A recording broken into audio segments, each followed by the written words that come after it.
Guys, welcome to new another video. तो guys, आज हम इस वीडियो में देखेंगे कि एनसीईआरटी क्लास 8 चैप्टर 1 साइंस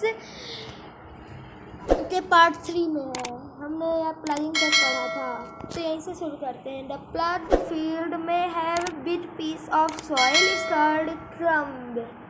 वो जो जोते हुए खेत होते हैं उसमें मिट्टी के जो बड़े बड़े ढेले या फिर कुछ भी ढेले टाइप के बन जाते, बड़ा सा पत्थर टाइप का, उसे क्रम्स कहते हैं। सॉइल का जो वो बनता है पत्थर। It is necessary to break these crumbs with a plank, यानी इन्हें एक पलटने की सहायता से, इनको एक फावड़ा जो होता है उसकी सहायता से इनको तोड़ा जाता है। तोड़ना इनके लिए बहुत ज़रूरी होता है खेत के लिए। The field is levelled for sowing as well as for irrigation purpose. जो खेत होता है उसमें जो सिंचाई होती है वो वेल जो होता है उससे बहुत ही अच्छी तरह से हो जाता है। सोइंग और जो डालते हैं बीज और सिंचाई वो वेल से की जाती है, पर्पस होता है वेल का ही। The levelling of soil is done with the help of leveller. यह जो पलटे जाता है, जो बुनाई और सिंचाई के बाद यह कार्य जो यह है वो बुनाई और सिंचाई के बाद पलटने के द्वारा किया जाता है। जो यह है लेवलर करना, लेवलिंग जो सॉइल की जाती है। Something manure is added to the soil before tilling. वो जो समथिंग जो खाद्य पदार्थ होते हैं जुताई के बाद वो डाले जाते हैं सॉइल में। This help in proper mixing manure with soil. इसकी वजह से वह अच्छी तरह विथ सॉइल में मिल जाते हैं। The soil is watered before sowing. जो मिट्टी होती है वह बहुत ही गीली हो जाती है, बुनाई से पहले ही पानी दे दिया जाता है, उसको गीला कर दिया जाता है। एग्रीकल्चर इम्प्लीमेंट, यानी कि वो जो कृषि औजार before sowing the seed it is necessary to break soil out to the size of grain to get better yield। अच्छा जो खेती होती है उसको अच्छी तरह बुआई करते हैं, जो उससे पहले मिट्टी को भुरभुरा कर देते हैं, उसकी वजह से खेती में आसानी होती है और वह बहुत ज़्यादा अच्छा होता है। This is done with the help of various tool. ये सभी कार्य बहुत सारे औजार होते हैं, उनकी वजह से ही ये संभव हो पाते हैं। The main tool used for this purpose are through plough hole and cultivator. जो इस प्रोसेस को जो खेत में होती है उसको पूरा करने के लिए जो मेन औजार होते हैं वह होता है कल्टीवेटर, खुदाल और हल। ये तीन ही होते हैं। ये देखिए, जैसे कि ये एक फ़ोटो बनी है, ये बीम और यह हल की बनी हुई है, ये प्लग की। Work is like a blade, it is ploughed by animal. ये जो प्लग होता है ये इस तरह का, ये बहुत ही शार्प होता है नीचे साइड, जिससे मिट्टी ऊपर नीचे होती रहती है और ये जानवरों की वजह से ही किया जा सकता है। फिर कल्टीवेटर आता है, एक मिनट, ये प्लग।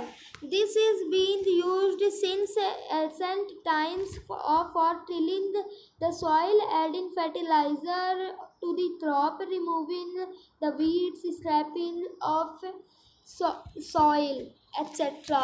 ये जो पुराने ज़माने का हल है, ये प्राचीन काल में यूज़ किया जाता था। उसका उपयोग जुताई, खाद मिलाने में और खाद्य पदार्थ निकालने एवं मिट्टी को खुरचने यानी कि ऊपर नीचे करने में भी काम आता था और आदि। This implement is made of wood and is drawn by pair of bulls और their animal, horse, camel etcetera. ये जो होता है ये औजार लकड़ी का बना होता है, जैसे जिसे बैल से जोड़ दिया जाता है और घोड़े, पशुएं और घोड़ों से भी इसको बनाया जाता है। It contains a storage triangular iron strip is called plugshare. तो जो उसकी सहायता खींचने में, इसके जो लोहा लगा रहता है नीचे साइड वो मजबूत रहता है, ताकि नीचे जो मिट्टी होती है उसको अच्छी तरह से कर पाए, और इसी स्क्रिप्ट को बोलते हैं ploughshare. The main part of the plough of a long log of wood which is called plough shaft. ये जो इसका मेन पार्ट होता है इस प्लगशेयर का, उसमें प्लग में लॉन्ग होता है उस वुड का, उसी के नीचे लॉन्ग ऑफ वुड को ही नीचे साइड में प्लग शाफ्ट कहते हैं।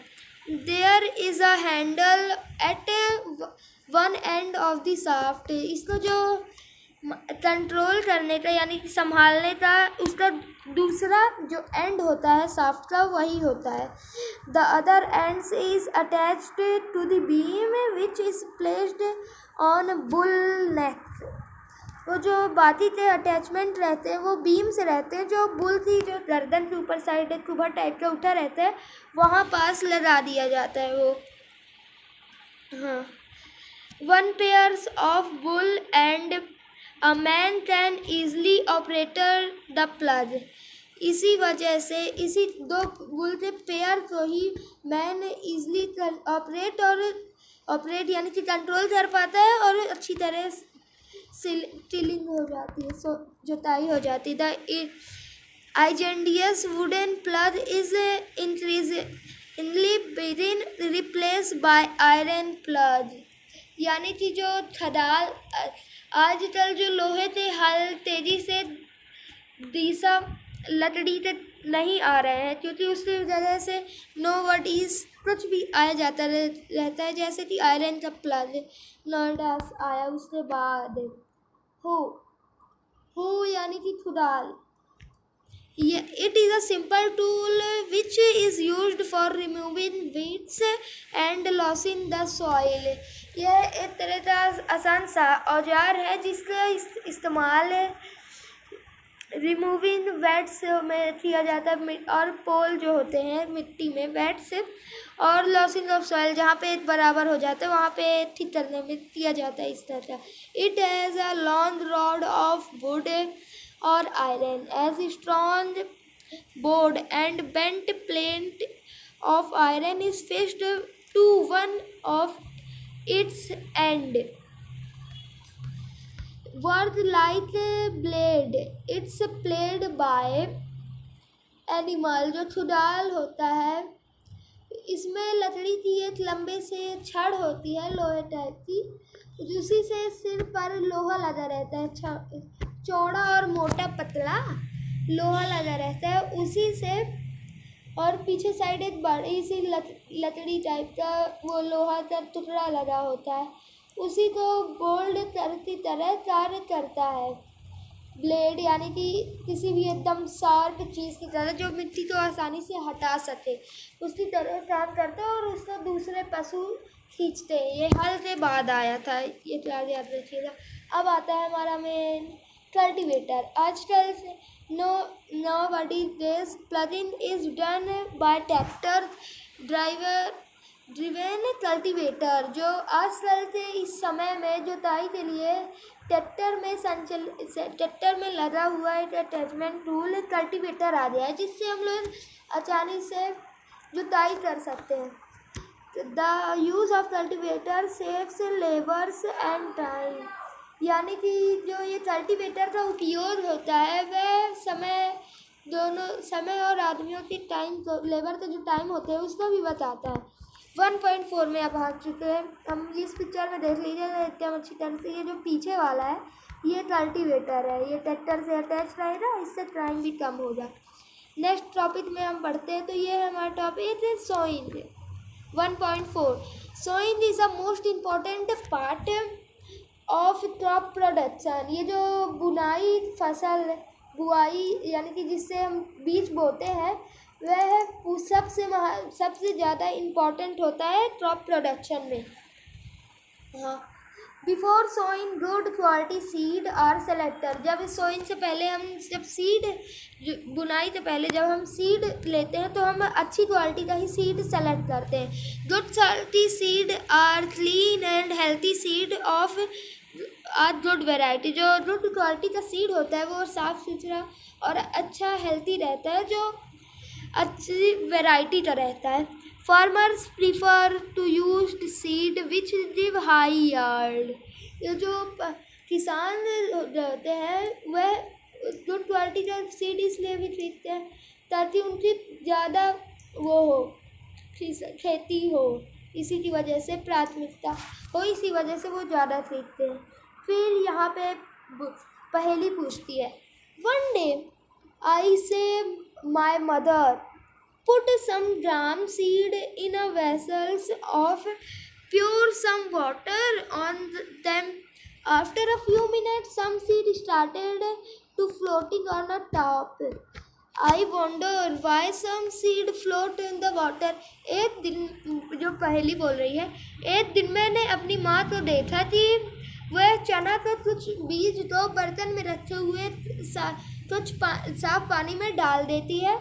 कुछ ही मिनट बाद वो जो सीड होते हैं वह ऊपर की तरफ आने लगते हैं। तो इसी को देखते मैं एकदम आश्चर्यचकित हो जाती हूँ कि ये कैसे पानी में तैर पा रहे हैं। एक्टिविटी 1.1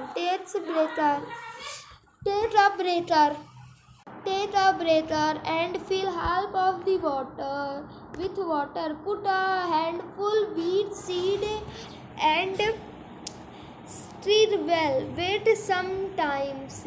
यहीं पे हम लोग की आती है नई एक्सरसाइज। इसमें मतलब कि एक्टिविटी 3 तालाब पे एक बीटर जो लेकर उसे पानी में आधे भरे पानी में फेंक दे। उससे एक मोटा सा गेहूँ का दाना डालकर उसको अच्छी तरह से देखभाल करे, तो कुछ ही देर बाद उसमें से क्या होगा? Sometime. Wait for some time. Are there seed which float on water? Would those are lighter or heavier than those which sink? वो कुछ ही समय बाद वह सीड जो होता है वो फ्लोट होने लगता है पानी में, यानी कि तैरने लगता है पानी में, और जो बीज होता है पानी में बैठ जाता है, जिससे कि वह हल्का होता है, ऊपरी साइड में तैरने लगता है। वही बोला जाए बैठने के उसमें, जिससे वह हल्का हो जाता है क्योंकि उसके ऊपर की जो स्किन रहती है वो हल्की हो जाती है भारी से। तो Why would they be lighter? थोड़ी समय वो वह हल्का क्यों हो जाता है? Damaged seed become whole and are thus lighter before the floating on a water. तो थोड़ी बार बाद जो सीड में हॉलो रहते हैं, छोटे छोटे खोखलापन गड्ढे टाइप के, उसी में पानी भर जाता है और वह ऊपर तैरने लगते हैं, लेकिन वो लाइट नहीं होते और भारी हो जाते हैं, जिससे वो सड़ने लगते हैं। This is a good method of separate goods healthy seeds from damaged one. ये जो तरीका है ये बहुत अच्छा तरीका है ये पहचानने के लिए कि बीज किस वैरायटी का है और अच्छा है कि नहीं है। Before sowing one of the important task it is know about the tool used for sowing seed. यानी कि बुनाई जो होती है उससे पहले बीज तो बोने औजार से, जो औजार रहते हैं उनकी वजह से बोरे में जाकर अवसर उनको रख दिया जाता है अच्छी तरह। तो यहीं पे हमारा होता है पार्ट 3 ख़त्म। और आज का वीडियो अच्छा लगा हो तो लाइक करिए, सब्सक्राइब करिए। 1000 तो सब्सक्राइबर पहुंचा दो, कम से कम 100 तो।